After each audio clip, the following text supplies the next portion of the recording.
ప్రభుదినంలో ఆరాధన చేరొచ్చినటువంటి సహోదరి సహోదరులకు పిల్లలకు ప్రభు వందనాలు తెలియజేస్తున్నాను. పేతురు పత్రిక మొదటి పత్రిక పేతురు రాసినటువంటి మొదటి పత్రిక మొదటి అధ్యాయము 18వ వచనం నుండి చదువుకుందాం. పేతురు రాసినటువంటి మొదటి పత్రిక మొదటి అధ్యాయము 18వ వచనం చదువుకుందాం. పితృపారంపర్యమైన మీ వ్యర్థ ప్రవర్తనను విడిచిపెట్టినట్లుగా వెండి బంగారుల వంటి క్షయవస్తువుల చేత మీరు విమోచింపబడలేదు కానీ అమూల్యమైన రక్తము చేత, అనగా నిర్దోషమును నిష్కలంకమునగు గొర్రెపిల్ల వంటి క్రీస్తు రక్తము చేత విమోచింపబడితేనని మీరు ఎరుగుదురు కదా. ఆయన జగత్తు పునాది వేయబడక మునిపే నియమింపబడిన కానీ తను మృతుల్లోండి లేపి తనకు మహిమనిచ్చిన దేవుని ఎడల తన ద్వారా విశ్వాసులైన మీ నిమిత్తము కడవరి కాలముల యందు ఆయన ప్రత్యక్షపరచబడును. కాగా మీ విశ్వాసమును నిరీక్షణయు దేవుని యందు ఉంచబడి ఉన్నవి. మీరు క్షయబీజం నుండి కాక శాశ్వతమగు జీవము గల దేవుని వాక్య మూలముగా అక్షయ బీజం నుండి పుట్టింపబడినవారు గనక నిష్కపటమైన సహోదర ప్రేమ కలిగినట్లు మీరు సత్యమునకు విధేయులోటు చేత మీ మనస్సులను పవిత్రపరచుకున్న వారై ఉండి ఒకరినొకడు హృదయపూర్వకముగాను మిక్కుటముగాను ప్రేమించి, ఎలా అనగా సర్వ శరీరులు గడ్డిలు పోనివారు వారి అందమంతయు గడ్డి పువ్వులే ఉన్నది. గడ్డి ఎండును దాని పువ్వులు రాలును. అయితే ప్రభు వాక్యము ఎల్లప్పుడూ నిల్చును. మీకు ప్రకటింపబడిన సువార్త ఈ వాక్యమే. మనం విమోచింపబడినటువంటి విమోచన ఆధారము మనము గ్రంథం నుంచి పరిశీలన చేస్తే, పితృపారంపర్యమైన మీ వ్యర్థ ప్రవర్తనను విడిచిపెట్టినట్లుగా వెండి బంగారుల వంటి క్షయ వస్తువుల చేత మీరు విమోచింపబడలేదు కానీ వెండి బంగారముల వంటి క్షయ వస్తువుల చేత మీరు విమోచింపబడలేదు. దేని నుంచి విమోచన అని ఆలోచన చేస్తే, పితృపారంపర్యమైన వ్యర్థ ప్రవర్తనను విడిచిపెట్టినట్లుగా ఈ దేహ సంబంధమైనటువంటి ఆచారాలను బట్టి వ్యర్థ ప్రవర్తనను బట్టి విమోచింపబడినట్టుగా వెండి బంగారంను బట్టి మీరు విమోచింపబడలేదు కానీ మీరు విమోచింపబడినటువంటి వస్తువు ఏంటంటే అమూల్యమైన రక్తము చేత, అనగా నిర్దోషమును నిష్కలంకమునగు గొర్రెపిల్ల వంటి క్రీస్తు రక్తము చేత విమోచింపబడితేరని మీరు ఎరుగుదురు కదా. విమోచన అంటే విడిపించుట, విడుదల చెందుట. ఈ విమోచన అనే దాన్ని ఇంగ్లీష్లో మనకు రిడీమ్ అంటారు. దీన్ని గ్రీక్ స్ట్రాంగ్ నెంబర్స్లో 3084లో ఏమని చెప్తారంటే లిట్రో అంటారు. లిట్రో అంటే ఇంగ్లీష్లో దాని మీనింగ్ ఏంటంటే to release by paying ransom. Ransom అంటే ఏంటంటే విమోచన, క్రయధనము అనే అర్థం. ఒక వ్యక్తి విమోచించబడ్డానికి చెల్లించే మూల్యము, దాన్ని ర్యాన్సమ్ అంటారు. విమోచన, క్రయధనము అంటారు. ఆది భాషలో ఇది లిట్రో, గ్రీక్లో మనం చూస్తే. విమోచన అంటే ఒక వ్యక్తి ఏ స్థితిలో ఉన్నాడో ఆ స్థితిలోంచి విమోచింపబడడం. పూర్వం మనం గమనిస్తే దాసదాసీలను కొనుక్కునే ఆచారం ఉండేది. ఆ కొనబడినటువంటి బానిస లేకపోతే దాసుడు విడిపించబడ్డానికి కొంత క్రయాన్ని చెల్లించాల్సిన అవసరం ఉంది. కొంత ధనాన్ని చెల్లిస్తేనే అతడు ఆ దాస్యం నుంచి విడిపించబడతాడు. ఆ క్రయధనాన్ని చెల్లించిన తర్వాత అతడు స్వతంత్రుడయ్యే అవకాశం ఉంది. అందువల్ల అంతవరకు అతడు ఎవరి చేత అయితే బంధించబడి ఉంటాడో, కొనబడి ఉంటాడో అతనికి దాసుడుగా కొనసాగుతూ ఉంటాడు. అతడు ఎప్పుడైతే అతని తరపున క్రయధనం చెల్లించబడుతుందో అప్పుడు అతడు విమోచింపబడి స్వతంత్రుడిగా అయ్యేదానికి అవకాశం ఉంటుంది. మనం ఒకసారి మన యొక్క ధర్మశాస్త్ర గ్రంథమైనటువంటి లేవికాండంలో 25వ అధ్యాయాన్ని మనం పరిశీలన చేస్తే, లేవికాండము 25వ అధ్యాయము 44వ వచనం నుండి 25వ అధ్యాయము 44వ వచనం చూస్తే, మీ చుట్టుపట్లనున్న జనముల నుండి దాసీలను దాసులను కొనవచ్చును. ఇది దాసులు దాసీలను కొనే సంస్కృతి ఉన్న దినాల్లో జరుగుతున్నటువంటి పరిస్థితి. మీ చుట్టుపక్కల ఉన్న జనములలో నుండి దాసులను కొనవచ్చును, మరియు మీ మధ్య నివసించు పరదేశులను నీ దేశంలో వారికి పుట్టిన వారిని కొనవచ్చును, వారు మీ సొత్తగుదురు.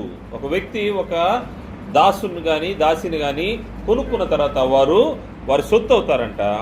మీ తరువాత మీ సంతతి వారికి స్వాస్థ్యముగా ఉన్నట్లు మీరిట్టి వారిని స్వతంత్రించుకొనవచ్చును. అంటే ఇది మన ఆస్తి ఇచ్చినట్టుగానే దాసదాసీలను కూడా స్వాస్థ్యముగా ఇచ్చే రోజులవి.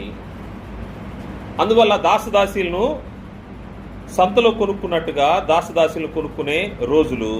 వారిని స్వాస్థ్యముగా ఇవ్వచ్చంట. వారు శాశ్వతంగా మీకు దాసులు వదురు. కానీ ఇశ్రాయేలైన మీ సహోదరులు కనుక ఒకరి చేత ఒకడు కఠిన సేవ చేయించుకొనకూడదు.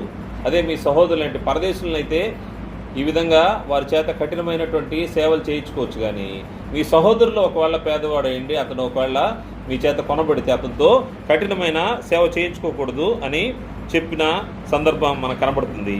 పరదేశీయే కానీ నీ యొద్ద నివసించులేవా కానీ ధన సంపాదన చేసుకున్నప్పుడు అతని యొద్ద నివసించు నీ సహోదరుడు భేదవాడై నీ యొద్ద నివసించు ఆ పరదేశునికైనను ఆ పరదేశ కుటుంబంలో వేరొకరికైనను తన్ను అమ్ముకుని ఎడల తన్ను అమ్ముకున్న వాని తరువాత వానికి విడుదల కావచ్చును, వాని సహోదరులో ఒకడు వాణ్ణి విడిపించవచ్చును. ఒకవేళ మన దగ్గర ఒక దాసుడు ఉన్నాడు, లేకపోతే ఒక దాసి మనం కొనుక్కొని ఉన్నాము, మన ఇంట్లో ఉన్నాడు. అతన్ని విడిపించడానికి అతని సహోదరులో ఒకడు వచ్చి మనకు డబ్బు చెల్లించి అతన్ని విడిపించుకోవచ్చు. లేదా అతని రక్త సంబంధుల్లో వాని పినతండ్రియే కానీ పెనతండ్రి కుమారుడే కానీ వాని వంశంలో వాని రక్త సంబంధే కానీ వాని విడిపించవచ్చును. విడిపించేదానికి అవకాశం ఉంది. మన దగ్గర దాసిగా ఉన్న ఒక ఆమె ఉంది, లేకపోతే దాసుడిగా ఒక అతను ఉన్నాడు. అతన్ని విడిపించేదానికి వారి బంధువుల్లోంచి వారి పినతండ్రి కానీ వారి రక్త సంబంధులు కానీ రావచ్చు. కానీ చేయవలసిందంటే కావలసిన క్రయధనము వారికి దొరికినట్లా తన్ను తాను విడిపించుకునవచ్చును. రెండవ మార్గం కూడా ఉంది. ఒకవేళ ఇతడు దాసుడిగా మన దగ్గర పనిచేస్తున్నాడు, కొంత కూడబెట్టుకుంటా ఉన్నాడు. కూడబెట్టుకొని ఒకవేళ తను చెల్లించగలిగేంత ధనం ధరింటే కూడా తన యజమానికి చెల్లించి తను దానికి అవకాశం ఉంది. ఇంకా అనేక రకాలైనటువంటి విడుదలకు సంబంధించినటువంటి ఈ దాసులు విడిపించబడేదానికి అవకాశం ఉంది. అవకాశం ఎప్పుడంటే ఈ సునాద సంవత్సరం వచ్చినప్పుడు కూడా అమ్మబడిన వ్యక్తులు దాని తర్వాత విడిపించబడేదానికి అవకాశం ఉంది. కానీ ప్రతిదానికి క్రయధనము చెల్లించాల్సిన అవసరం ఉంది. తప్పక చెల్లించాలి. 50 వచనంలో చూస్తే అప్పుడు వాడు అమ్మబడిన సంవత్సరం మొదలుకొని సునాద సంవత్సరం వరకు తను కొనిన వానితో లెక్క చూచుకొనవలను. వాని క్రయధనము ఆ సంవత్సరముల లెక్క చొప్పున ఉండవలను. తాను జీతగాడయుండి ఉండిన దినముల కొలది ఆ క్రయధనము తగ్గిపోవలను. ఇంకా అనేక సంవత్సరములు మిగిలి ఉండిన ఎడల వాటిని బట్టి తను అమ్మిన సొమ్ములో తన విమోచన క్రయధనమును మరలా ఇయ్యవలను.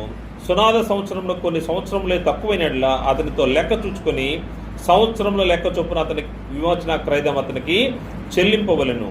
ఈ విధంగా తను విడుదల పొందేదానికి అవకాశం ఉంది. ఒక వ్యక్తి బానిసగా అమ్మబడిన వ్యక్తి తన యజమాని దగ్గర ఉన్నప్పుడు విడుదల పొందడానికి విమోచన పొందడానికి విమోచన క్రయధనాన్ని చెల్లించాల్సిన అవసరం ఉంది. రెండవ సందర్భాన్ని మనం ఆలోచన చేస్తే ఒక వ్యక్తి పాపం చేసినప్పుడు పాపం నుంచి విడిపించబడ్డానికి విమోచించబడ్డానికి ధర్మశాస్త్రం దేవుని యొక్క ఏర్పాటు ఒకటి ఉంది. అతడు అర్పణలు అర్పించాల్సిన అవసరం ఉంది. పాప పరిహారార్థ బలి అర్పించినప్పుడు అతడు విమోచన పొందేదానికి అవకాశం ఉంది. మనం విమోచన గురించి ఆలోచన చేస్తున్నాము. లేవికాండము 4వ అధ్యాయంలో ధర్మశాస్త్రంలో ఉన్నటువంటి విధానాన్ని మనం ముందుగా పరిశీలన చేస్తున్నాము. లేవికాండము 4వ అధ్యాయము 32వ వచనం చూస్తే ఎవడైనను పాప పరిహారార్థ బలిగా అర్పించుటకు గొర్రెను తీసుకొచ్చిన నిర్దోషమైన దాన్ని తీసుకుని వచ్చి పాప పరిహారార్థ బలిగా ఆ పశువును తల మీద చేయి ఉంచి దహన బలి పశువులను వధించు చోటను పాప పరిహారార్థ బలిగు దానిని వధింపవలను. యాజకుడు పాప పరిహారార్థ బలిగు పశువు రక్తములో కొంచెము తన వ్రేలితో తీసి దహన బలిపీఠము కొమ్ముల మీద చమిరి ఆ పీఠం అడుగున రక్తశేషమంతయు పోయేవలను. మరియు సమాధాన బలి పశువు యొక్క కొవ్వును తీసినట్లు దీని కొవ్వంతయు తీవలను. యాజకుడు యెహోవాకు అర్పించు హోమముల రీతిగా బలిపీఠం మీద వాటిని ధూపం వేయవలను. అతడు చేసిన పాపం విషయమై యాజకుడు అతని నిమిత్తము ప్రాయశ్చిత్తము చేయగా అతనికి క్షమాపణ కలుగును. ఒక వ్యక్తి విమోచించబడ్డం అంటే మనం ఇందాక చూసింది దాస్యంలోంచి విమోచించబడ్డానికి క్రయధనాన్ని చెల్లించారు. ఇక్కడైతే రెండవ విధానాన్ని మనం చూస్తే ఒక వ్యక్తి పాపం చేసినప్పుడు పాపం నుంచి విమోచింపబడ్డానికి అతడు ఏం చేయాలంటే అతడు నిర్దోషమైన గొర్రెను ఒకదాన్ని తీసుకొచ్చి దేవుని సముఖంలో యాజకులు ఎదుట ఆ బలి అర్పించినప్పుడు అతడు చేసినటువంటి తప్పును బట్టి ప్రాయశ్చిత్తం జరిగినప్పుడు అతడికి క్షమాపణ కలుగును. క్షమాపణ అంటే విమోచన కలుగుతుంది. ఇది ధర్మశాస్త్రం దేవుడు ఏర్పాటు చేసినటువంటి విధానము. ఈ విధానంలో విమోచన అంటే విమోచనకు సంబంధించిన విషయాన్ని మనం ఆలోచన చేస్తే విమోచన అంటే ఒక వ్యక్తి దాస్యంలో ఉంటే దాస్యంలోంచి బయటకు తీసుకురావడాన్ని విమోచన అంటాం. ఈ విమోచన ఈ దాస్యాన్ని గురించి ఆలోచన చేస్తే ఈ దాస్యము దేనికి సంబంధించింది? విమోచన దాస్యంలో ఉన్నవారికని మనకు అర్థమవుతా ఉంది. గ్రంథం చెప్తున్నమాట, మీరు పాపమునకు దాసులై ఉంటురి అని గ్రంథం తెలియజేస్తా ఉంది. దేనికి లోబడుటకు మిమ్మును మీరు అప్పగించుకుందురు? దేనికి మనల్ని మనము అప్పగించుకుంటామో దాన్ని బట్టే మనం ఎక్కడున్నామో మనం అర్థమైపోతూ ఉంటుంది. మనం దాస్యంలో ఉన్నామా లేకపోతే విడిపించబడి ఉన్నామా అనే విషయము, స్వతంత్రులుగా ఉన్నామా అనే విషయము, మనము దేనికి లోబడ్డానికి మనము దాసులుగా అప్పచెప్పుకుంటామో దాన్ని బట్టే మనము ఎక్కడున్నామో అర్థమవుతూ ఉంటుంది. రోమపత్రిక 6వ అధ్యాయంలో రోమపత్రిక 6వ అధ్యాయము 16వ వచనం 17వ వచనం చూస్తే రోమపత్రిక 6వ అధ్యాయము 16-17 వచనాలు చూస్తే మీరు పాపమున లోబడుటకు దేనికి మిమ్మును మీరు దాసులుగా అప్పగించుకుందురో అది చావు నిమిత్తముగా పాపమునకే గాని నీతి నిమిత్తముగా విధేయతకే గాని దేనికి మీరు లోబడుదురో దానికే దాసులగుదురని మీరు ఎరుగురా. దేనికి మీరు లోపరుచుకుంటారో మిమ్మల్ని మీరు లోపరుచుకునే దాన్ని బట్టి మీరు దేనికి దాసులు అర్థమవుతా ఉంటుంది. మీరు చావు నిమిత్తము పాపమునకే గాని నీతి నిమిత్తము విధేయతకే గాని దేనికి మీరు లోపడుదురో దానికే మీరు దాసులగుదురని మీరు ఎరుగరా. మీరు పాపమునకు దాసులై ఉంటుంది. పాపానికి దాసులై ఉన్నారంట. ఈ లోకంలో ఉన్నటువంటి ప్రతి మానవుడు పాపానికి దాసులై ఉన్నారు. ఈ దాసులుగా ఉన్నటువంటి ఈ పాపానికి దాస్యంలో ఉన్న వారిని విడుదల చేయడం కోసము, విమోచించడం కోసం దేవుని యొక్క సంకల్పం ఒకటి ఉంది. దాన్ని మానవుని కొరకు దేవుని యొక్క విమోచన సంకల్పం అన్నారు. మీరు పితృపారంపర్యమైనటువంటి వ్యర్థ ప్రవర్తన విడిచిపెట్టినట్లుగా వెండి బంగారముల వంటి క్షయ వస్తువుల చేత మీరు విమోచింపబడలేదు. అంటే విమోచనకు సంబంధించినటువంటి ఏర్పాటుని దేవుడు ఏర్పాటు చేసి పెట్టాడు. దాన్ని దేవుని యొక్క విమోచన సంకల్పం అన్నారు. ఈ విమోచన సంకల్పంలో ఒక వ్యక్తిని దేవుడు వాడుకున్నాడు. ఆయన ఎవరంటే ప్రభు అయినటువంటి క్రీస్తు. ఆయన గురించి చెప్పబడిన మాట మనం చూస్తే మత్తయి సువార్త 1వ అధ్యాయము ఆయన గురించినటువంటి మాట 1వ అధ్యాయము 21వ వచనంలో ఆమె యొక్క కుమారుని కనును గనుక ఆయనకి యేసును పేరు పెట్టును. ఆయన ఏం చేస్తాడో చూస్తే మనము అతడు లూకాసు వార్త 1వ అధ్యాయం, క్షమించాలి మత్తయి సువార్త కాదు, లూకాసు వార్త 1వ అధ్యాయము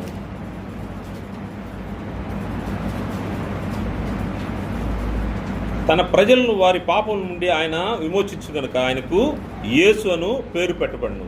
21వ వచనం ఆమె కుమారుని కన్ను తన ప్రజలను వారి పాపం నుండి ఆయనే రక్షించును గనుక ఆయనకు యేసు అను పేరు పెట్టుదువను. తన ప్రజలను వారి పాపం నుండి ఆయనే రక్షించును గనుక. మత్తయి సువార్త 1వ అధ్యాయము 21వ వచనం. తన ప్రజలను వారి పాపం నుండి ఆయనే రక్షించు గనుక ఆయనకు యేసును పేరు పెట్టుదువను. దేవుని యొక్క విమోచన సంకల్పంలో భాగమైనటువంటి క్రీస్తు ప్రభువారు తన ప్రజలను వారి పాపం నుండి రక్షించి విమోచించే వ్యక్తి క్రీస్తు ప్రభువారు. క్రీస్తు ప్రభువారిని విమోచనకు దేవుని యొక్క ఏర్పాట్లో సంకల్పంలో భాగంగా క్రీస్తు ప్రభువుని ఏర్పాటు చేసుకుంటాడు. ఇప్పుడు మనం ఆలోచన చేస్తే ఈ విమోచన ఎక్కడి నుండి విమోచన అనే విషయాన్ని ఈరోజు మనము గ్రంథం నుంచి పరిశీలన చేస్తాము. విమోచన ఎక్కడి నుంచి అంటే మొట్టమొదటిది అపవాది యొక్క చెర నుండి విమోచన. అపవాది యొక్క చెర నుండి విమోచన.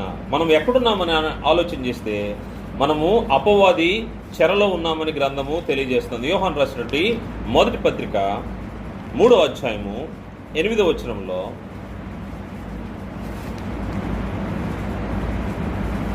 యోహాను రాసిన మొదటి పత్రిక 3వ అధ్యాయము 8వ వచనంలో మనం ఎక్కడున్నామో మనకు గ్రంథం తెలియజేస్తూ ఉంది. అపవాది మొదటి నుండి పాపం చేయుచున్నాడు కనుక పాపము చేయువాడు అపవాది సంబంధి. పాపం చేశామంటే నేను అపవాది సంబంధులమే, దాంట్లో ఎటువంటి డౌట్ లేదు. అపవాది మొదటి నుండి పాపం చేయుచున్నాడు కనుక పాపం చేయవాడు అపవాది సంబంధి. అపవాది యొక్క క్రియలను లయపరచుటకే దేవుని కుమారుడు ప్రత్యక్షమాయను. ఎవరైతే పాపం చేస్తాడో పాపం చేసేవాడు అపవాది సంబంధి.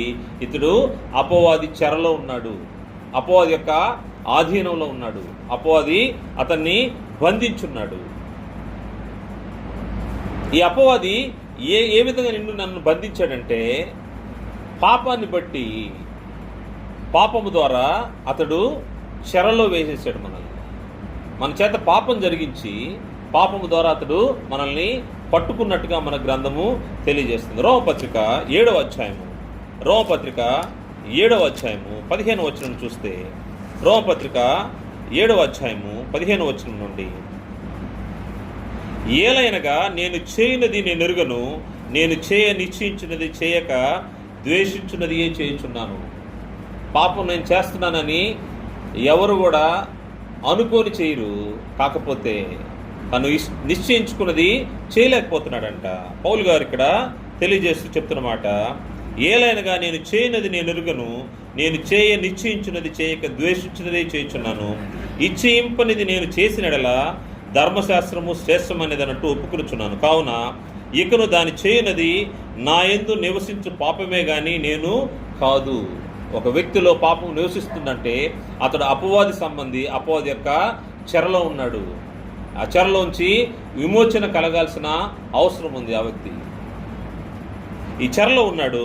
ఇక పాపము నా యందు నివసించు పాపమే గాని నేను కాదు. నా యందు అనగా నా శరీరమందు మంచిది ఏది నివసింపదని నేను ఎరుగుదును. మేలైనది చేయవలని కోరిక నాకు కలుగుచున్నది కానీ దానిని చేయుట నాకు కలుగటలేదు. నేను చేయగోరు మేలు చేయక చేయగోరని కీడు చేయుచున్నాను. నేను కోరని దానిని చేసినట్లా దాన్ని చేయనది నా యందు నివసించు పాపమే గాని ఇంకను నేను కాదు.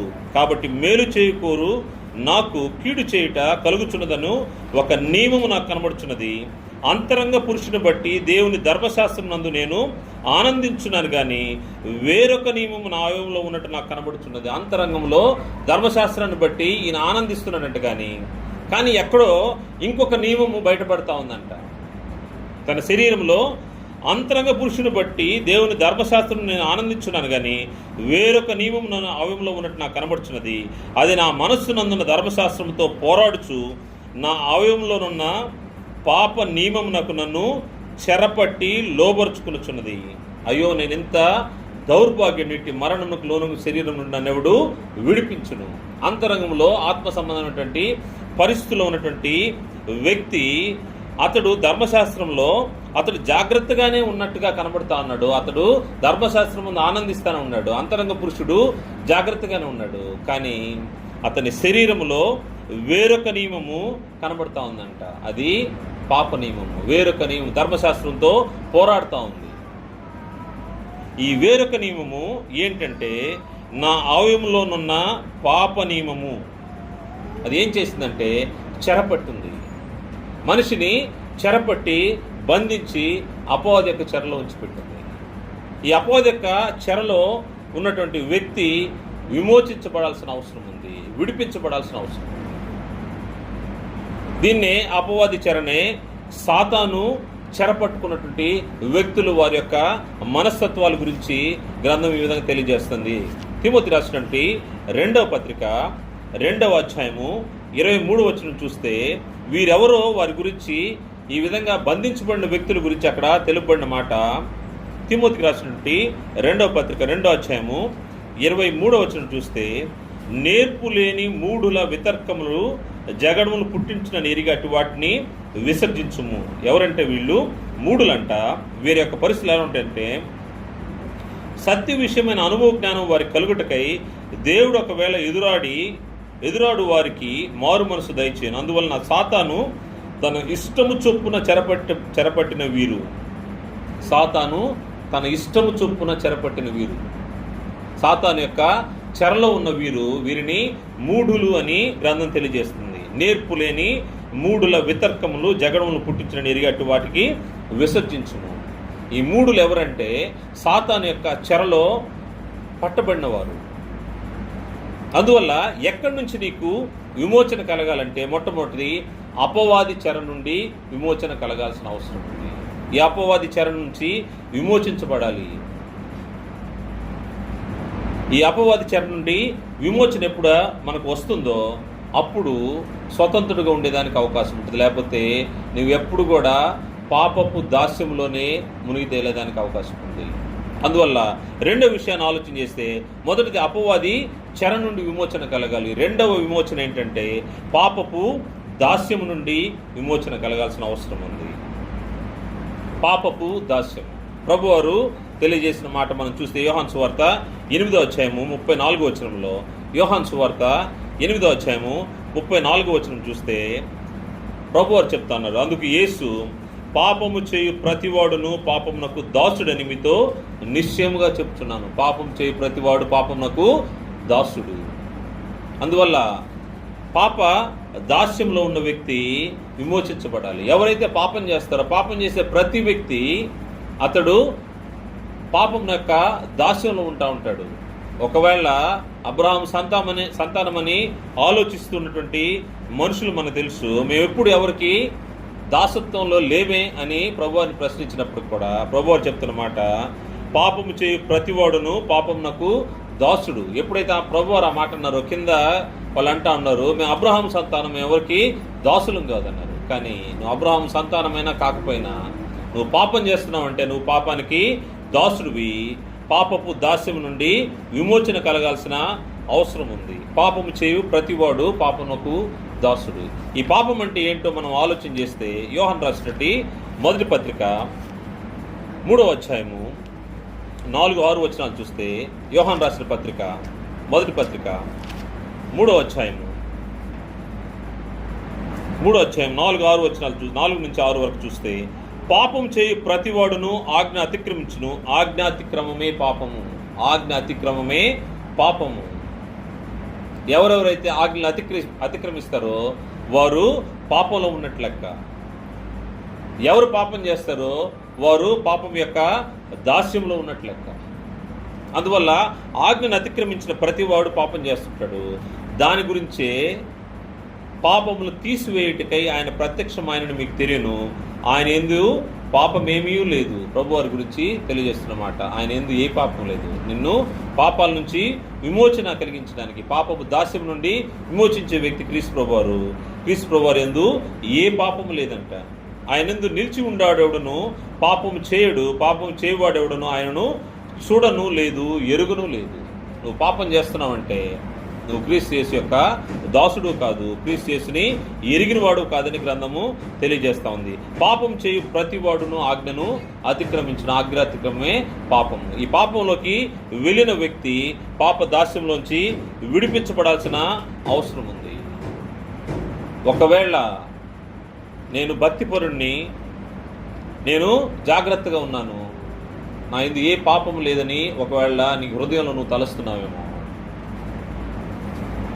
అలాగనుకుంటే నువ్వు సత్యవంతుడు కావు అని గ్రంథం హెచ్చరిక చేస్తుంది. యోహాను రాసినటువంటి మొదటి పత్రిక 1వ అధ్యాయం 8వ వచనం చూస్తే, మనము పాపం లేని వారమని చెప్పుకునేలా మనల్ని మనమే మోసపుచ్చుకుందాము. ఒకవేళ నేను పాపం చేయట్లేదు అని, నాలో పాపం లేదని నువ్వు అనుకుంటే నిన్ను నీవే మోసపుచ్చుకుంటున్నావు. మనము పాపం లేని వారమని చెప్పుకునేలా మనల్ని మనమే మోసపుచ్చుకుందాము, మరియు మనలో సత్యం ఉండదు. మన పాపములు మనం ఒప్పుకునేలా ఆయన నమ్మదగిన వాడును నీతిమంతుడు గనక ఆయన మన పాపములు క్షమించి సమస్త దుర్నీతి నుండి మనల్ని పవిత్రులుగా చేయను. పాపాలు ఒప్పుకోవాల్సిన అవసరం ఉంది. ఈ పాప దాస్యం నుండి విడిపించబడాలంటే పాపాలని ఒప్పుకోవాల్సిన అవసరం ఉంది. ఎప్పుడైతే మనం పాపం ఒప్పుకుంటామో అప్పుడు మన సమస్త పాపమును క్షమించి సమస్త దుర్నీతిని మనను పవిత్రులుగా చేయను. మనము పాపము లేదని చెప్పుకునేలా ఆయనను అబద్ధికునిగా చేయువారు మగుదుము, మరియు ఆయన వాక్యం మనలో ఉండదు. పాపము చేసే ప్రతివాడు పాపానికి దాసుడు. పాప దాస్యంలోంచి ఎక్కడి నుంచి విమోచించబడాలి అని ఆలోచన చేస్తే మొట్టమొదటి మనం చూసాము అపవాది చెర నుండి విమోచించబడాలి. రెండవది పాపపు దాస్యంలోంచి విమోచించబడాల్సిన అవసరం ఉంది. ఈ పాపపు దాస్యము ఎప్పటి నుంచి వచ్చింది, ఎలా వచ్చిందని ఆలోచన చేస్తే ఇది ఒక మనుషుని ద్వారా ఈ పాపము లోకంలోకి వచ్చింది. ఆ లోకము పాపంలోకి వచ్చి ఆ పాపం ఏం చేసిందంటే మరణంగా పరిణమించి ఈ లోకాన్ని ఏలినట్టుగా మన గ్రంథంలో కనపడుతుంది. రోమపత్రిక 5వ అధ్యాయము 12వ వచనం చూస్తే, ఇట్లుండగా ఒక మనుషుని ద్వారా పాపం ద్వారా మరణమును లోకమును ఎలాగ ప్రవేశించనో అలాగుని మనుషులందరూ పాపం చేసినందున మరణం అందరికీ సంప్రాప్తమైంది. ఈ పాపంలోనే ఉంటే, పాపం దాస్యంలోనే విమోచించబడకుండా ఉంటే జరిగే నష్టం ఏంటో ఆలోచన చేస్తే, ఈ పాప దాస్యంలో ఉన్న వ్యక్తి మరణంలోకి వెళ్ళిపోతూ ఉంటాడు. ఒక మనుష్యుని ద్వారా పాపం ద్వారా మరణమును లోకంలోకి వచ్చినాయంట. ఈ లోకంలోకి వచ్చి లోకాన్ని ఏలినాయంట. అందుకోసమే కింద వచ్చిన చూస్తే, ఏలైనగా ధర్మశాస్త్రం వచ్చిన కనుక పాపము లోకంలో ఉండను, కానీ ధర్మశాస్త్రం లేనప్పుడు పాపము ఆరోపింపబడదు. ధర్మశాస్త్రానికి ముందు జరిగినటువంటి విషయాల్లో పాపము ఆరోపింపబడదు. విశ్వాసాన్ని బట్టి మాత్రమే అక్కడ తీర్పు జరుగుతూ ఉంటుంది. ఆయనను ఆదాము చేసిన అతిక్రమను పోలిన పాపం చేయని వారి మీద కూడా ఆదాము మొదలుకొని మోసే వరకు మరణమేలును. ఈ పాపం ద్వారా లోకంలోకి మరణం వచ్చింది. ఈ మరణము ఈ లోకాన్ని ఏలుతా ఉంది. ఈ మరణము లోకాన్ని ఏలుతా ఉంది. ఈ మరణ దాస్యంలోంచి, ఈ పాప దాస్యంలోంచి రక్షించడానికి క్రీస్తు ప్రభువారు ఈ భూమి మీదకి వచ్చినట్టుగా మనకు గ్రంథంలో కనబడతా ఉంటుంది. 18వ వచనం నుండి చూస్తే మనం, కాబట్టి తీర్పు ఒక అపరాధ మూలంలో వచ్చినదై మనుషులకందరికీ శిక్షావిధి కలుగుటకు ఎలా కారణమగునో అలాగే ఒక్క పుణ్యకార్యం వలన కృపాదానము మనుషులందరికీ జీవప్రదమైన నీతి విధించబట్టకు కారణమాయను. ఒక్క మనుషుని యొక్క అవిధేయ ద్వారా పాపం వచ్చింది. పాపం ద్వారా మరణము ఈ భూలోకానికి వచ్చింది. అదే ఒక్క మనిషి ద్వారా, యేసుక్రీస్తును ఒక్క మనిషి ద్వారా ఏం జరుగుతూ ఉందంటే కృపాదానంగా జీవం వచ్చిందంట ఈ భూమి మీదకి. అక్కడ మరణం వచ్చింది, క్రీస్తు ప్రభు వారి ద్వారా జీవం వచ్చింది. ఏలనగా ఒక మనుషుని అవిధేయత వలన అనేకులు పాపులుగా ఎలాగూ చేయబడరు, అలాగే ఒకని విధేయత వలన అనేకులు నీతిమంతులుగా చేయబడుదురు. ఒకని యొక్క అవిధేయత వల్ల పాపం వచ్చింది, పాపం ద్వారా మరణం వచ్చింది. అదే ఒకని విధేయత వల్ల అనేకులు నీతిమంతులుగా చేయబడుతారు, అనేకులు రక్షించబడతారు. విమోచన, పాప దాస్యం నుండి విమోచన క్రీస్తు ప్రభు ద్వారా వచ్చింది. అందుకోసమే క్రీస్తు ప్రభువారిని భూమి మీదకు పంపినటువంటి విధానం గురించి ఆలోచన చేస్తే, మనుష్య కుమారుడు ఎందుకోసం భూమి మీదకు పంపబడ్డాడో మనకు గ్రంథంలో కనబడుతుంది. మత్తయి సువార్త 20వ అధ్యాయము 28వ వచనం చూస్తే, మత్తయి సువార్త 20వ అధ్యాయం 28వ వచనంలో, అలాగే మనుష్య కుమారుడు పరిచారం చేయించుకుంటకు రాలేదు, కానీ పరిచారము చేయుటకును అనేకులకు ప్రతిగా విమోచన క్రయధనముగా తన ప్రాణం నిచ్చుటకు వచ్చినని చెప్పాను. విమోచన కలగాలంటే మనం చూసాము ధర్మశాస్త్రంలో విమోచన క్రయధనాన్ని చెల్లించాల్సిన అవసరం ఉంది. ఇప్పుడు ఆదాము ద్వారా ఎంటర్ అయినటువంటి ఈ పాప దాస్యం నుంచి మానవుడు విమోచించబడాలంటే క్రయధనం చెల్లించబడాల్సిన అవసరం ఉంది. ఈ క్రయధనం చెల్లించబడడానికి మనుష్య కుమారుడు ఈ భూమి మీదకి వచ్చాడంట. అనేకులకు ప్రతిగా విమోచన క్రయధనముగా తన ప్రాణం నిచ్చుటకు వచ్చను. పాప దాస్యం నుండి, అపవాది చెర నుండి చూసాము. పాప దాస్యం నుండి విడిపించబడడానికి, విమోచించడానికి క్రీస్తు ప్రభువారు ఈ భూమి మీదకి వచ్చి ఆయన ఏం చేశాడంటే తన ప్రాణాన్ని క్రయధనముగా, తన ప్రాణాన్ని ఇచ్చినట్టుగా మన గ్రంథంలో కనబడతా ఉంది. మూడో విషయం చూస్తే, వేటి నుంచి విడిపించబడాలంటే అపరాధముల నుండి విమోచన, అపవాది చెర నుండి విమోచన, దాని తర్వాత పాపపు దాస్యము నుండి విమోచన. మూడవది అపరాధముల నుండి విమోచన. ఈ అపరాధం నుండి విమోచన ఏ విధంగా దేవుడు తన సంకల్పంలో ఏర్పాటు చేసి పెట్టినాడో మనకు గ్రంథంలోంచి పరిశీలన చేస్తే ఎఫెసీ పత్రిక 1వ అధ్యాయము, ఎఫెసీ పత్రిక అపోస్తలుడు పౌలు గారు ఎఫెసీయులకు రాసినటువంటి మొదటి పత్రిక 1వ అధ్యాయము 4వ వచనం చూస్తాము. ఎట్లనగా తన ప్రియుని యందు తాను ఉచితముగా మనకు అనుగ్రహించిన తన కృపామహిమకు కీర్తి కలిగినట్లు తన చిత్త ప్రకారమైన దయా సంకల్పము చొప్పున యేసుక్రీస్తు ద్వారా తన కుమారులుగా స్వీకరించుటకై మనల్ని ముందుగా తన కోసం నిర్ణయించుకుని మనం తన ఎదుట పరిశుద్ధులమును నిర్దోషములను వలని జగత్తు పునాది వేయబడక మునిపే ప్రేమ చేత ఆయన క్రీస్తుల మనల్ని ఏర్పరచుకున్నాడు. ఇది దేవుని యొక్క సంకల్పము. దాని తర్వాత అపరాధం నుండి విమోచన ఏ విధంగా జరిగిందో ఈ యొక్క సంకల్పంలో భాగంగా 7వ వచనం చూస్తే, దేవుని కృప మహేశ్వరుని బట్టి ఆ ప్రియుని యందు ఆయన రక్తం వల్ల మనకు విమోచనం, అనగా మన అపరాధములకు క్షమాపణ మనకు కలిగి ఉన్నది. మన అపరాధాలకు క్షమాపణ, అపరాధాల నుంచి విమోచన ఎలా జరిగిందంటే క్రీస్తు ప్రభువారి యొక్క రక్తం వలన. క్రీస్తు ప్రభువారి యొక్క రక్తం వల్ల మన అపరాధాలు క్షమించబడ్డాయి, మనము విమోచించబడ్డాము. అపరాధం నుంచి విమోచన పొందాల్సిన అవసరం ఉంది. అది క్రీస్తు ప్రభువారి యొక్క రక్తం ద్వారా మనకు జరిగినట్టుగా మనకు కనబడుతుంది. దేవుని యొక్క సంకల్పమైంది. దేవుని సంకల్పంలో భాగము యొక్క అపరాధాలను క్షమించేది, అపరాధం నుండి విమోచన. దేవుడు క్రీస్తు ప్రభుని మన పక్షంగా ఆయన బలిచ్చి ఆయన రక్తము ద్వారా మనల్ని కొనుక్కున్నాడు. విమోచన క్రయధనముగా ఆయన ఏం చేశాడంటే తన ప్రాణాన్ని, తన రక్తాన్ని మన కోసం ఆయన కొన్నట్టుగా మనకు కనబడతా ఉంది. మన కోసము కొని మన అపరాధాలని ఆయన క్షమించినట్టుగా ఉంది. వాస్తవంగా మనమున్న పరిస్థితి ఏంటంటే మనము అంధకార సంబంధమైనటువంటి బందీలుగా మనం ఉన్నాము.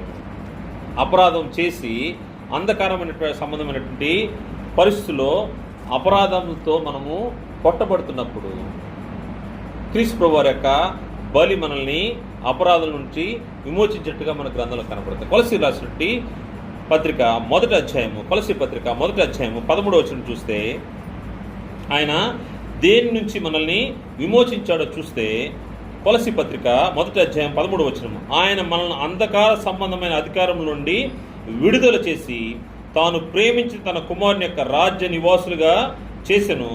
ఆ కుమారుని యందు మనకు విమోచనం, అనగా పాప క్షమాపణ కలుగుచున్నది. విమోచనము, పాప క్షమాపణ, అపరాధం నుండి క్షమాపణ. మనం చేసినటువంటి అపరాధము, తప్పులు, పాపాలను బట్టి మనకు క్షమాపణ. ఈ క్షమాపణ ఇచ్చి ఏం చేశాడంటే మనం చేసినటువంటి అంధకార సంబంధమైన అధికారం, మనం ఎక్కడున్నామంటే అంధకార సంబంధమైనటువంటి అధికారము, అపవాది యొక్క అధికారము, అపరాధముల చేత చచ్చిన స్థితిలో ఉన్నటువంటి పరిస్థితుల్లో మనము చెరపట్టుబడి ఉన్నాము. దానిలోంచి విడుదల, దానిలోంచి విమోచన. విమోచించడానికి క్రీస్తు ప్రభువు యొక్క రక్తము మనకు ఆయన ఇచ్చినట్టుగా మనకు కనబడుతుంది. దాని ద్వారా మనకు పాప క్షమాపణ కలిగినట్టుగా మన గ్రంథంలో కనబడతాం. మనకు విమోచన గురించి ఆలోచన చేసినప్పుడు మనం అపరాధం నుండి విమోచించబడుతున్నాము. అదేవిధంగా ఆయన కృప చేత మనము విమోచించబడ్డామనే విషయము గ్రంథంలో మరొక చోట మనకు కనబడుతుంది. రోమపత్రిక 3వ అధ్యాయము, రోమపత్రిక 3వ అధ్యాయము 24వ వచనం చూస్తే, రోమపత్రిక 3వ అధ్యాయము 24వ వచనం చూస్తే, కాబట్టి నమ్మువారు ఆయన కృప చేతనే క్రీస్తు యేసునందలి విమోచనం ద్వారా ఉచితముగా నీతిమంతులని తీర్చబడుచున్నారు. ఉచితముగా నీతిమంతులుగా తీర్చబడుతున్నారు. కారణం ఏంటంటే క్రీస్తు ప్రభువారు మన కోసము సిలువలో తన రక్తాన్ని చిందించి మన పాపలను క్షమించాడు. పాప క్షమాపణ, అపరాధం నుంచి విమోచన. 4వ విషయాన్ని ఆలోచన చేద్దాం. ఎక్కడి నుండి మనం విమోచింపబడుతున్నామో ఆలోచన చేస్తా ఉన్నాము. ఇంకొక చోట మనము బందీగా ఉండబడ్డాము. అపవాది చెర ఉంది, పాప దాస్యం ఉంది. దాని తర్వాత అపరాధం నుండి విమోచన. 4వది ఆలోచన చేస్తే ధర్మశాస్త్రం యొక్క పాప మరణముల నియమం ఒకటి ఉంది. పాప మరణముల నియమము నుండి విమోచన మనకు అవసరమైంది. ధర్మశాస్త్రం ద్వారా మనకు ఒక నియమం ఉంది, అదేంటంటే పాప మరణముల నియమం ఉంది. దాంట్లో మనము చిక్కుబడిపోయినామంట. ఈ చిక్కుబడినటువంటి ఈ పాప దాస్యంలోంచి మనము పాప మరణముల నియమం నుంచి మనము తప్పించబడాలి అంటే మనం ఏం చేయాలో, మనల్ని ఏ విధంగా ఈ పాప మరణముల నియమము ధర్మశాస్త్రం ద్వారా బంధించబడిందో ఆలోచన చేస్తే అపోస్తలుడు పౌలు గారు కొరింథీయులకు రాసినటువంటి 2వ పత్రిక 3వ అధ్యాయము 6వ వచనం చూస్తే అపోస్తలుల కార్యగ్రంథము అపోస్తలుడు పౌలు గారు కొరింథీయులకు రాసినటువంటి 2వ పత్రిక 3వ అధ్యాయం 6వ వచనం నుండి, ఆయనే మమ్మను క్రొత్త నిబంధనకు అనగా అక్షరమును కాదు కానీ ఆత్మకే పరిచారకులమవుటకు మాకు సామర్థ్యము కలిగించున్నాడు. కొత్త నిబంధనకు అనగా అక్షరమును కాదు కానీ, అక్షరం అంటే ధర్మశాస్త్రము, అక్షరము ధర్మశాస్త్రము. ధర్మశాస్త్రము ఏ విధంగా మనుషులపైన తన యొక్క పాప మరణముల నియమంతో బంధించబడి ఉన్నారో ఆలోచన చేస్తే అక్షరమునకే కాదు, అక్షరమునకు ఆయన మమ్మల్ని కొత్త నిబంధన కనుక అక్షరము కాదు కానీ ఆత్మకే పరిచారంలోటుకు మాకు సామర్థ్యం కలిగించినాడు. అక్షరము చంపును కానీ ఆత్మ జీవింపజేయును. అక్షరము చంపును కానీ అంటే ధర్మశాస్త్ర సంబంధమైనటువంటి పరిస్థితుల్ని చేయలేని వారు దాని ద్వారా పాపంలోంచి మరణంలోకి వెళ్ళిపోతా ఉన్నారు. అక్షరము చంపును కానీ ఆత్మ జీవింపచేయును. మరణ కారణముకు పరిచర్య రాళ్ల మీద చెక్కబడిన అక్షరముకు సంబంధించినదైనను మహిమతో కూడినదాయను. అందుకే మోషే ముఖం మీద ప్రకాశించుండిన ఆ మహిమ తగ్గిపోవునదైనను ఇశ్రాయేలు అతని ముఖము తేరి చూడలేకపోయారు. ఇట్లుండగా ఆత్మ సంబంధమైన పరిచర్య ఎంత మహిమగలదైనను, శిక్షావిధి కారణమైన పరిచర్యే మహిమ కలిగినదైతే నీతి కారణమైన పరిచర్య ఎంతో అధికమైన మహిమ కలదగును.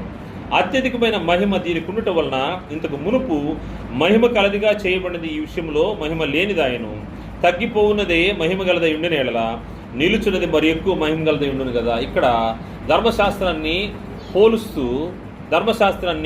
క్రొత్త నిబంధనని పోలుస్తూ చెప్తా ఉన్నాడు. ధర్మశాస్త్రము తాత్కాలికమైనటువంటి పరిస్థితులు ఉన్నప్పటికీ దానికంటే నిత్యమైనటువంటి జీవం కలిగినటువంటి అక్షరము చంపేది. ధర్మశాస్త్రము తాత్కాలికమైంది కానీ నిత్యమైనటువంటి ఆత్మ జీవింపు చేసేది, అది ఎంతో అమూల్యమైంది. దాని తర్వాత 12వ వచనం చూస్తే, తగ్గిపోవచ్చున్న మహిమ యొక్క అంతము నువ్వు ఇశ్రాయేలులు తేరి చూడకున్నట్లు మోషే తన ముఖం మీద ముసుగు వేసుకున్నాను. మేమట్లు చేయక ఇటు నిరీక్షణ గలవారమై బహుధైర్యంగా మాట్లాడుచున్నాము. మరియు వారి మనస్సులు కఠినంలాయను గనుక నేటి వరకును పాత నిబంధన చదువుచున్నప్పుడు అది క్రీస్తునందు కొట్టివేయబడిన వారికి తేటపరచబడక ఆ ముసుకే నిలుచున్నది. నేటి వరకు మోషే గ్రంథం వారు చదివినప్పుడల్లా ముసుగు వారి హృదయాల మీద ఉన్నది కానీ వారి హృదయం ప్రభువుకు ఎప్పుడు తిరుగునో అప్పుడు ముసుగు తీసివేయబడును. ధర్మశాస్త్రము ఏం జరిగిందంటే ఒక వ్యక్తి పాపం నుంచి సంపూర్ణంగా విమోచించబడ్డానికి అవకాశం లేకుండా అయిపోయింది. కారణం ఏంటంటే దేవుడు plan A, plan B, plan C అట్టగా ఫీడ్బ్యాక్ పెట్టుకుంటూ పోయాడు, బ్యాకప్ పెట్టుకుంటూ పోయాడు. ఆలోచన చేస్తే మన భాషలో మనం చూస్తే దేవుడు మానవుని సృజించిన తర్వాత ఏం జరిగిందంటే వారు పాపం చేయని స్థితిలోనే దేవుడు వారిని ఏదైనా తోటలో ఉంచాడు. అది ప్లాన్ ఏ అనుకుందాము. ఈ సృష్టిని అంతా సృష్టించాడు. క్షేమకరమైన పరిస్థితుల్లో ఏదైనా తోటలో మానవుల్ని ఆది దంపతులను అక్కడ ఉంచాడు. వారు పాపం చేయకుండా ఉండాలనేది దేవుని యొక్క ఉద్దేశము. అది ఫెయిల్ అయింది. ఆజ్ఞాతిక్రమము చేశారు, పాపం వచ్చింది. పాపం వచ్చిన తర్వాత ఈ పాపము లోకాన్ని ఏలేటప్పుడు ప్లాన్ బి వచ్చింది. ధర్మశాస్త్రాన్ని దేవుడు అనిపించాడు. ధర్మశాస్త్రంలో ఆయన విధులు కట్టడలు ఇచ్చి ఆయన ఒక ప్రజను ఏర్పాటు చేసుకున్నాడు. వారు దాని ప్రకారంగా నడవాలనేది దేవుని యొక్క ఉద్దేశమైంది. ప్లాన్ బి ప్రకారం కూడా వెళ్తూ ఉంటే ఈ ధర్మశాస్త్రంలో కూడా వారు దాన్ని చేయలేక, ధర్మశాస్త్రాన్ని సంపూర్ణంగా ఆచరించలేక ఏం చేశాడంటే వారు మార్గము తప్పిపోతూ ఉన్నారు.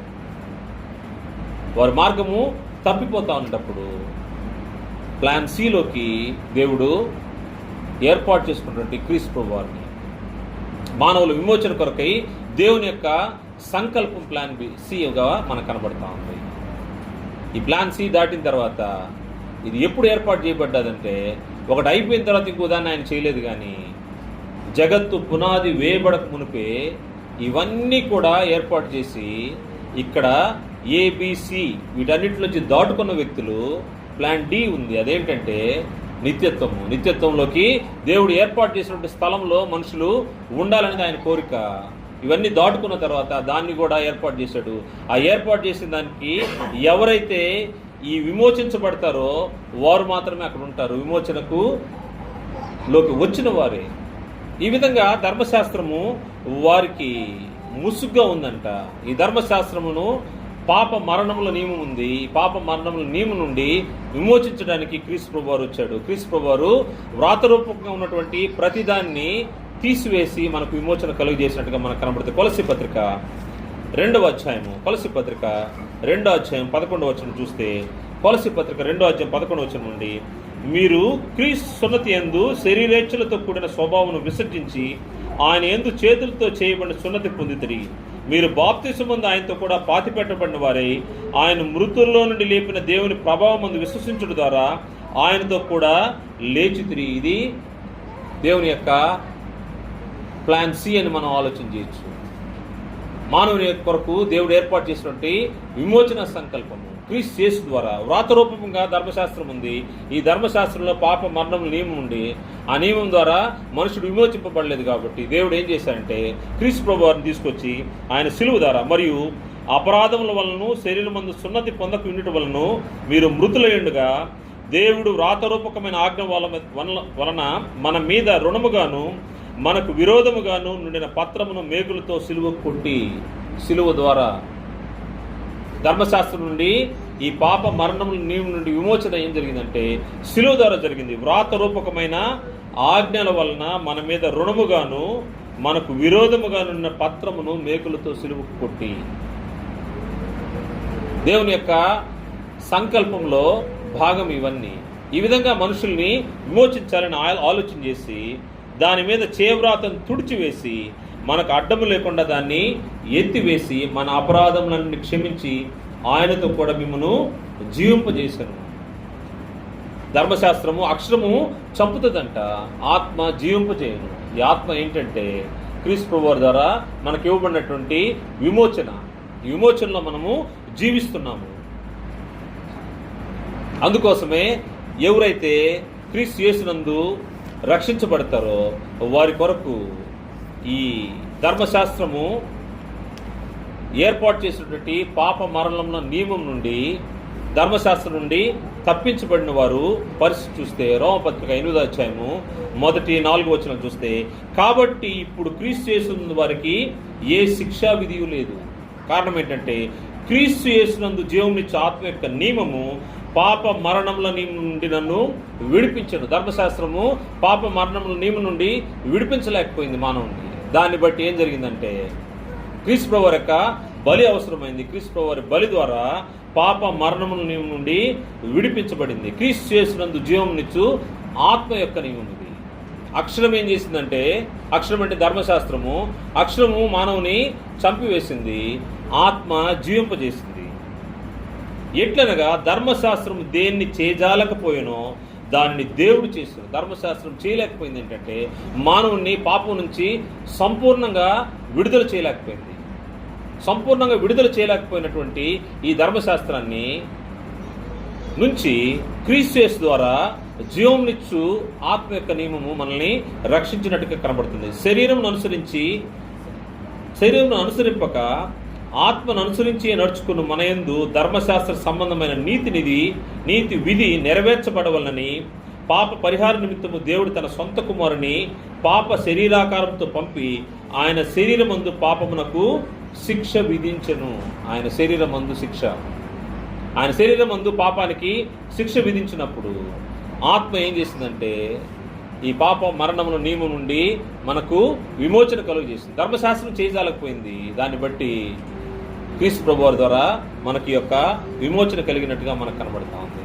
మనకి హెబ్రీ పత్రికలో మనం చూస్తే ఈ యొక్క రక్తము ఏ విధంగా మనకు పాప విమోచన కలుగజేస్తుందో మనము ఆలోచన చేస్తే, హెబ్రీ పత్రిక 10వ అధ్యాయము ధర్మశాస్త్రము యొక్క పాప మరణముల నియమం నుండి మనకు విమోచన అనే అంశం గురించి మనం ఆలోచన చేస్తున్నాము. 10వ అధ్యాయం 1వ వచనము, ధర్మశాస్త్రము రాబోచున్న మేలులో ఛాయగలిగే గాని ఆ వస్తువుల నిజ స్వరూపం కలదు కాదు గనుక ఆ యాజకులు ఏటేటా ఎడదెక్కకుండా అర్పించు ఒక్కటే విధమైన బలులు వాటిని తెచ్చు వారికి ఎన్నడూను సంపూర్ణ సిద్ధి కలుగజేయ నేరవు.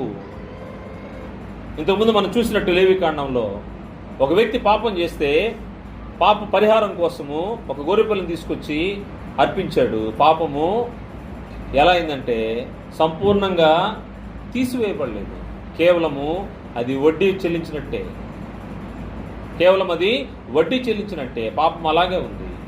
కానీ ఇక్కడైతే క్రీస్తు ప్రభువు వారి యొక్క రక్తం ద్వారా అయితే, అందుకోసం చెప్తున్నాడు, ధర్మశాస్త్రం రాబోచున్న మేలు విషయమైన ఛాయగలదే కానీ ఆ వస్తువులు నిజ స్వరూపము గలది కాదు కనుక ఆ యాజకులు ఏటేటా ఎడతెక్కకుండా అర్పించ ఒక్కటే విధమైన బలులు వాటికి తెచ్చువారికి ఎన్నడూ సంపూర్ణ సిద్ధి కలుగు చేయను. అలాగూ చేయగలిగిన ఎడల సేవించు వారు ఒక్కసారే శుద్ధపరచబడిన తరువాత వారి మనస్సాక్షికి పాప జ్ఞప్తి ఇక్కడ ఉండదు, కానీ వాటిని అర్పించటం మానుదురు కదా.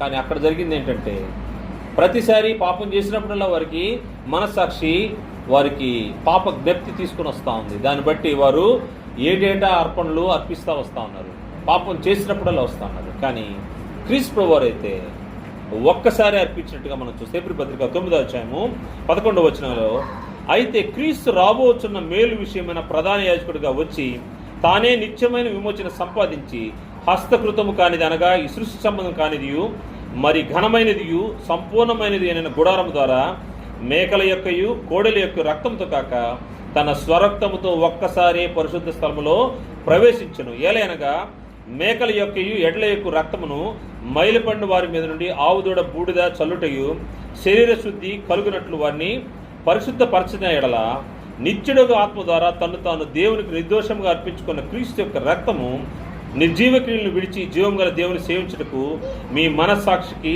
ఎంతో ఎక్కువగా శుద్ధి చేయును. క్రీస్తు ప్రభువు యొక్క రక్తం అయితే ఈ కోడెల యొక్క గొర్రెల యొక్క రక్తం కాదు కానీ, ఎడ్ల యొక్క రక్తం కాదు కానీ, ఆ రక్తము అర్పించిన ప్రతిసారి మరలా పాప జ్ఞప్తి వస్తూ ఉంది.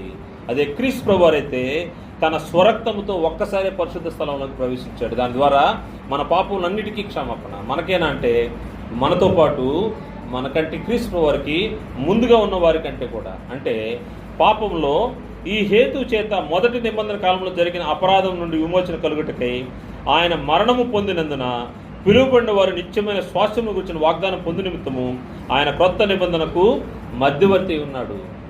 ఆయన మధ్యవర్తిగా ఉన్నాడంట. అటు పాత నిబంధనలో ఉన్నటువంటి మొదటి నిబంధనలో ఉన్న మనుషుల కొరకు, అదేవిధంగా క్రొత్త నిబంధనలో ఉన్నటువంటి మనుషుల కొరకు ఆయన నిబంధనకు మధ్యవర్తిగా ఉండి ధర్మశాస్త్రంలో ఉన్నటువంటి పాప మరణముల నియమం నుండి మనల్ని విమోచిస్తూ ఉన్నాడు. పాప మరణముల నియమము ధర్మశాస్త్రం నుండి మనము విమోచించబడడానికి దేవుడు ఏర్పాటు చేసినటువంటి సంకల్పంలో భాగం క్రీస్తు ప్రభువు క్రొత్త నిబంధన. అందువల్ల ఇప్పుడు మనకు ఉన్నటువంటి ఆత్మ సంబంధమైనటువంటి ప్రతి అంశము, విమోచన సంబంధించినటువంటి ప్రతి అంశాన్ని మనం పరిశీలన చేస్తే పాప మరణముల నియమం నుండి మనము విమోచించబడ్డాము.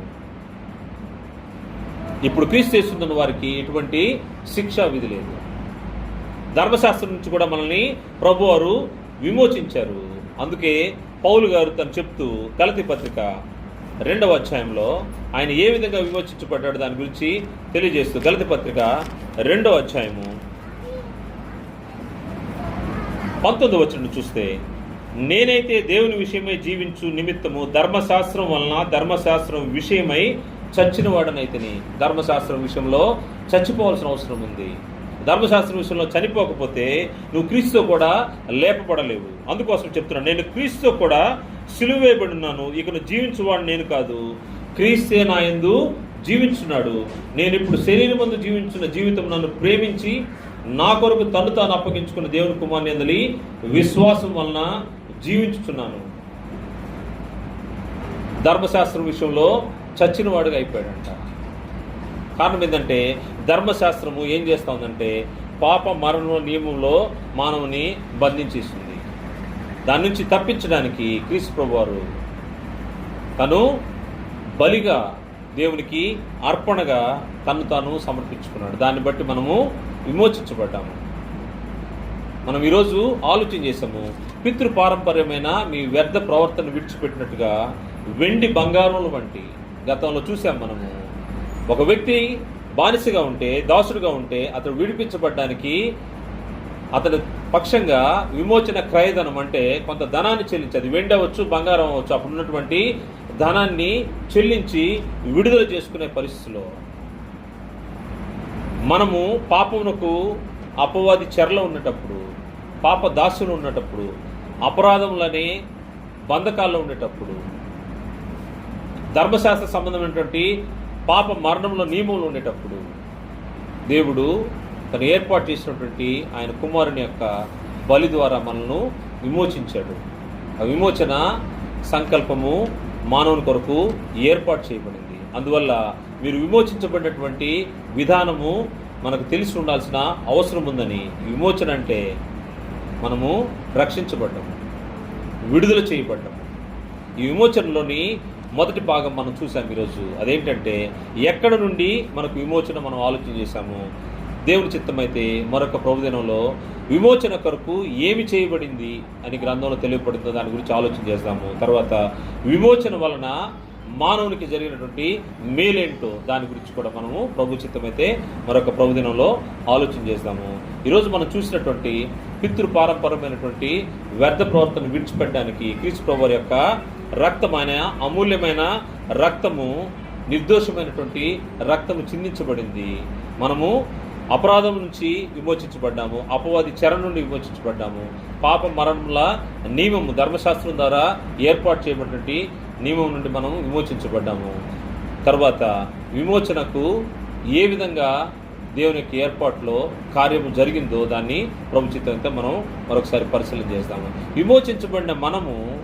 విమోచించబడిన దాని యొక్క విలువను ఎరిగి ఉండాల్సిన అవసరం ఉంది. అది చాలా ముఖ్యమైనది. ఎందుకంటే విమోచించబడ్డామని అనుకుంటా ఉన్నాము. విమోచించబడిన మనం ఏ స్థితిలో ఉన్నామో మనల్ని మనం పరిశీలన చేసుకోవాలి. ఎందుకంటే విమోచించబడ్డామని పేరుకు మాత్రం అనుకుంటుంటే ప్రయోజనం లేదు. దానికి తగినట్టుగా మన క్రియలు దేవుని ఎదుట కనపరచబడాల్సిన అవసరం ఉంది. ఎవరైతే ఆ క్రియలు జరిగిస్తూ దేవునితో నడుస్తారో, విమోచించబడి పాపం జోలికి ఇక పోకుండా నడుస్తారో వారు నిత్య స్వాస్థ్యాన్ని పొందుకుంటారు. దాని కొరకు మనము ప్రయాసపడాలని ప్రభుపేట మనం చేస్తూ ముగిస్తున్నాను. అందరికీ వందనాలు.